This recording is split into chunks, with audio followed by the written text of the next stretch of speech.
Sydney police received a phone call from a man at noon on Friday the 9th of August 1946, telling them to go to an address in Jenkins Street, Crow's Nest, a northern suburb of the city. When they did, they heard someone moaning weakly underneath the raised veranda at the back of the house. Crawling into the space below the house, they found amidst rubble a small boy in a dreadful condition, laying in a puddle of his own blood next to a freshly dug hole. He had been bashed so badly that part of his brain protruded from his smashed skull. A large, heavy red brick flower pot, with a piece broken off one side, laying nearby, was presumed to be the weapon used to bludgeon the child. An ambulance rushed the boy to Mater Misericordia Hospital, but his injuries were so severe it was doubted he could survive them. The boy was named Alan Francis Owen Cooper. He was 5 years old, having been born on the 21st of September 1940. He lived with his mother in a house on Chandos Street, which backed onto Jenkins Lane, almost opposite the house where he was found. Alan's mother, Edith Jeanette, had been born in 1910 and married Sidney Marsh, also known as Sidney Fay, when she was still a teenager in 1928. They had one son named Keith, but the marriage ended in divorce. The decree was made absolute on the 5th of February 1942. On the 27th of February, Edith married Henry Francis Owen Cooper. Harry Cooper was 6 years younger than Edith. They met in the late 1930s and had 2 children together, while she was still married to her first husband. Robert was born in 1939, a year before Alan. Harry, in common with many young Australian men at the time, served with the AIF during World War II. He was demobilised in September 1945 and returned to the family home, which then was 154 West Street, Crow's Nest. He arrived to a house full of empty gin and wine bottles, in a filthy state. His wife arrived home around 6 in the evening, accompanied by an English sailor. Although she was already drunk, she left again to get another drink, and didn't reappear until the early hours of the next day. She was unruly and turned on the radio, turned it up loud. When Harry objected, she said he knew what to do. "It's my life, and I'll lead it how I like," she declared. Harry got a job as a tram conductor. Often he returned home about 8 at night to find Edith was out. On at least one occasion he had to go looking for Alan, who he found had wandered 6 houses away from home. His wife returned home at 1 a.m. the next morning, drunk, which was her normal state. With Edith drunk every day, Harry had to look after the boys and himself. He gave them their breakfast before leaving for work and then hoped they'd be okay until he returned home. When he pleaded with his wife to look after the children, she replied they were big enough to look after themselves. Arguments between the couple became so heated that police who attended finally suggested to Harry that he ought to move out of the house. By December 1945, he was ready to take that advice and went to live with his aunt. The boys went to stay with their maternal grandmother. Trouble continued to brew between the couple. Early in August 1946, Harry answered a knock at his door one morning. He opened it to be surprised by Edith, who lunged at him and stabbed him in the chest with a penknife. He was taken to hospital and received a couple of stitches. Edith was taken to the police station and charged with felonious and malicious wounding. Alan had been seen on the morning of the 9th of August, playing alone on his dinky tricycle in the laneway. His brother Bobby was staying with his grandfather that day. Edith's mother and Edith's sister Gwen, who were at the house in Chandos Street, were alerted to the discovery by a neighbour who called out to them, "Come at once, something terrible has happened to the little boy." Gwen said their hearts broke when they saw Alan being taken away. Edith was away from home at the time Alan was discovered, shopping.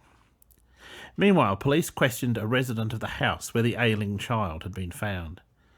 This was the man who had phoned the police. He said his mother was out shopping at 11:15, and he had been laying on his bed and heard moaning and crying coming from beneath the house. He had also told 2 women who urged him to look under the house. He said he found the boy and got blood on his trousers doing so. Soon after, police arrested 18-year-old Alexander Campbell Tipping and charged him with inflicting grievous bodily harm with intent to murder. It was left to Harry Cooper to break the news to Edith that Alan's prospects for recovery were dim. On hearing the information, she became hysterical, screaming repeatedly until she was sedated. At 1 a.m. on the 10th of August, little Alan Cooper died of his injuries. Later that same day, Tipping's charges were upgraded to murder in the Central Police Court, in proceedings which lasted barely 5 minutes, and he was remanded in custody. Tipping had told the police, "I will tell you now. I done it. I didn't want to say anything in front of my mother. I didn't go to work today because of a sore wrist, and I was laying on my bed, and I got a funny idea into my head. I would like to do something big and get away with it. I went out to the back lane and saw the kitty on his dinky.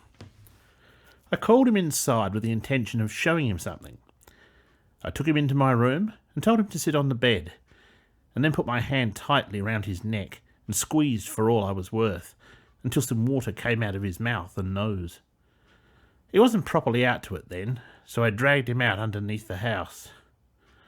I started to kick him in the head and hit him with a flower pot with the intention of killing him. Then I dragged him up underneath, thinking that was the end of him. I then went up to my bed again. I heard him moaning, so I went down and punched him in the nose and flew straight up and rang the police. Mrs. Elaine Sheether, who lived next door to Tipping in Jenkins Street, gave evidence that he had come to her home at 11:20 a.m. on the 9th of August, asking to use her telephone to call police and an ambulance. He told her, "There's a little boy in here with his head in half." There was no evidence of any sexual motive behind the assault, and no reason to doubt anything Tipping had said. The motive for murdering the little boy was to do something big. When told by a police sergeant that Alan had died, Tipping remarked, "I thought he would die. Anyhow, they can't hang me.